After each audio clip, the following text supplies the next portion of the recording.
My name is Jorge Sanchez-Guerrero, and I'm going to speak about central nervous system manifestations in patients with systemic lupus erythematosus. Before I start, I would like to express my gratitude to the organizing committee for inviting me to participate at this meeting. I also want to send warmest regards to all of you, but particularly to the rheumatologists who did the lupus fellowship here in Toronto, and also to Dr. Ahmed Al-Sheikh. I still remember the time when I was at the King Faisal Hospital in the division of rheumatology.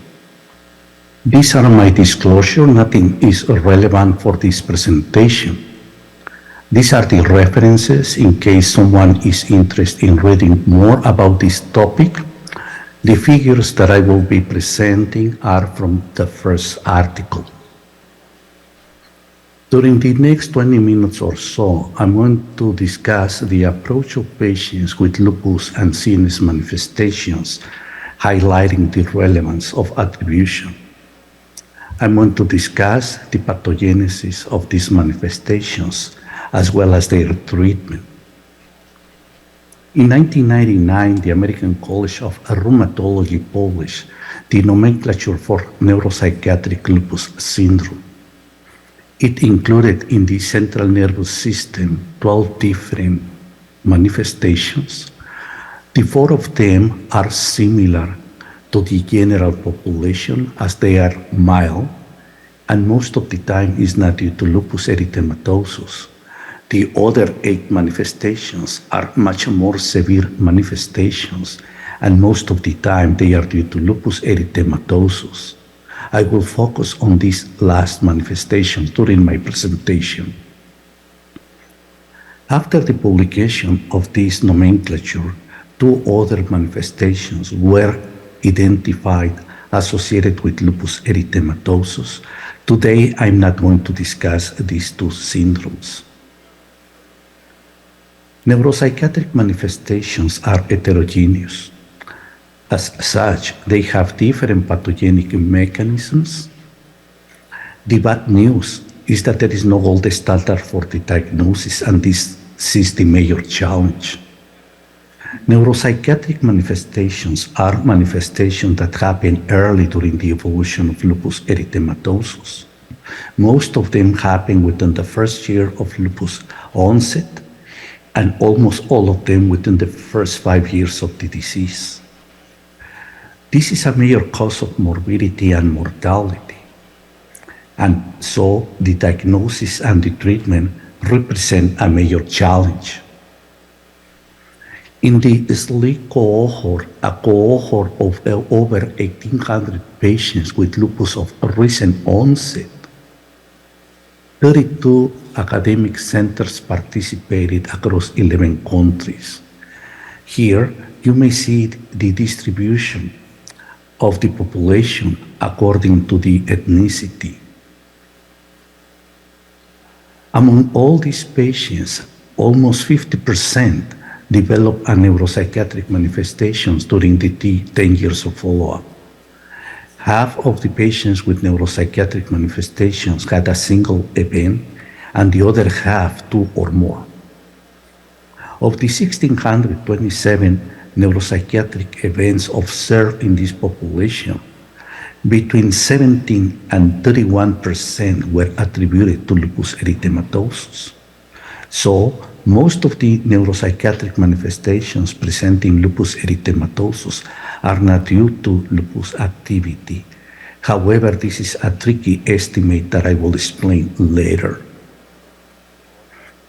Of all the neuropsychiatric events, over 90% involved the CNS, and almost 80% were diffuse as compared to focal events. This table is a preliminary report of this assessment, and with almost 1,400 neuropsychiatric events, as you may see here, most of them are headaches, mood disorders, anxiety disorders, and mild cognitive dysfunction. Most of these syndromes are not due to lupus erythematosus. However, When you look at the most severe manifestations, such as seizures, cerebrovascular events, acute confusional states, psychosis, and myelopathy, the frequency is low, less than 10%, but almost all of them are due to lupus erythematosus. Other manifestations with a frequency less than 1%, also most of them are due to lupus erythematosus. So looking globally, of all the neuropsychiatric manifestations, the most frequent ones, the mild manifestations, most often are not due to lupus erythematosus. The less frequent, the most severe, almost all of them are related to lupus erythematosus. The assessment of patients with any of these syndromes is multidisciplinary, and you need to bring on board any specialty needed for the assessment. Initially, when you are called to see any of these patients, don't worry. The initial assessment is identical to patients with the same manifestations, but no lupus erythematosus. In patients with lupus, you need to assess the global disease activity, as this is very important to reach a definitive conclusion about the attribution. You need to exclude other secondary causes that may explain the presence of these manifestations. And don't worry if after assessing the patient you still don't have an idea about what is the etiology of the manifestation. Most of the time, the attribution is not immediate. You need to request whatever study is needed according to the syndrome presented, and you need to wait until the final result of these studies before reaching a final conclusion. In this figure, on the column on the right, you have the 12 different CNS syndromes. The pathogenic mechanisms are two. One is thrombotic and the other is inflammatory. The thrombotic mechanisms may be due to immunological factors such as antiphospholipid antibodies, the deposition of complement, or immune complexes. However, it may be due to other factors such as atherosclerosis or coagulopathy, and the treatment differs. On the other side, inflammatory manifestations, all of them have an autoimmune mechanism, and you need to consider this situation when deciding a treatment. In terms of treatment, the data comes from small non-controlled studies and case series. Remember that there are no validated outcome measures available for neuropsychiatric manifestations in lupus erythematosus. So the outcome of the patients reported in the literature are based on the clinician assessment and the outcome that they consider the patient had. Also, there is a publication bias where treatment success are reported, but not the failures. In terms of treatment, there is a general treatment where you need to correct any aggravating factors in the first instance.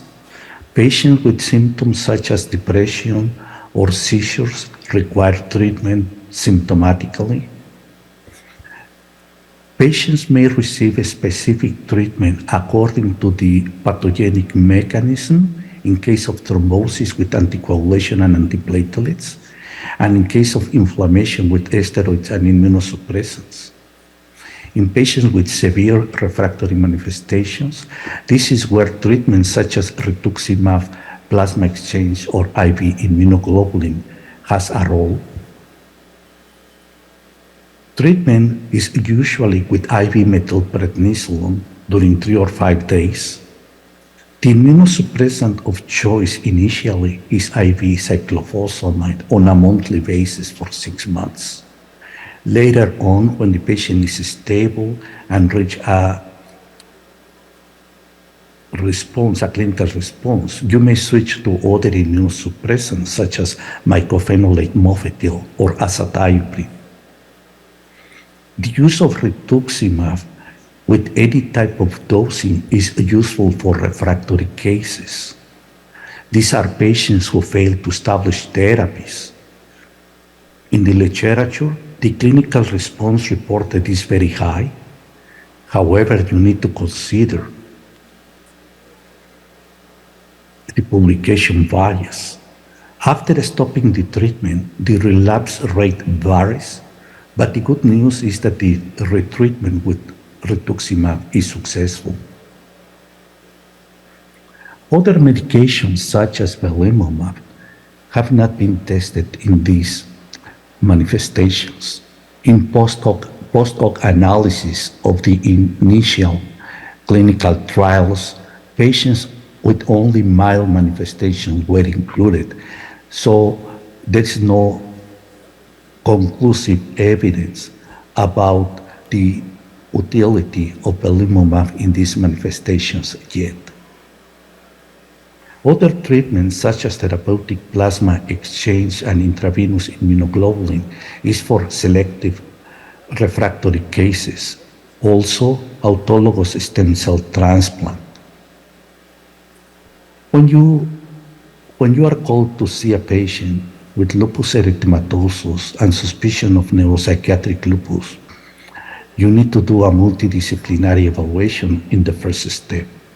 Afterwards, you need to define whether the manifestation is inflammatory or ischemic. In case of an inflammatory manifestation, if the patient has mild symptoms, symptomatic treatment may be enough. However, with severe symptoms, this is the population where high doses of IV glucocorticoids as well as monthly pulses of cyclophosphamide for 6 months is needed. After this period, you reassess the patient. Those with complete clinical response may be switched to other immunosuppressants for maintenance, such as azathioprine or mycophenolate mofetil. In case of an incomplete clinical response, after 6 months, you may continue with monthly pulses of cyclophosphamide. After assessing these patients for the second time, those with complete remission are switched to maintenance immunosuppressants with azathioprine or MMF. The ones with incomplete response should be treated as refractory cases. Those patients who initially do not respond to the initial treatment are the ones who are indicated for rituximab plasmapheresis or IVIG. If the mechanism is ischemic, you need to distinguish if this is inflammatory, such as cerebral vasculitis. Fortunately, this manifestation is very rare, but if this happens, it needs to be treated as previously described.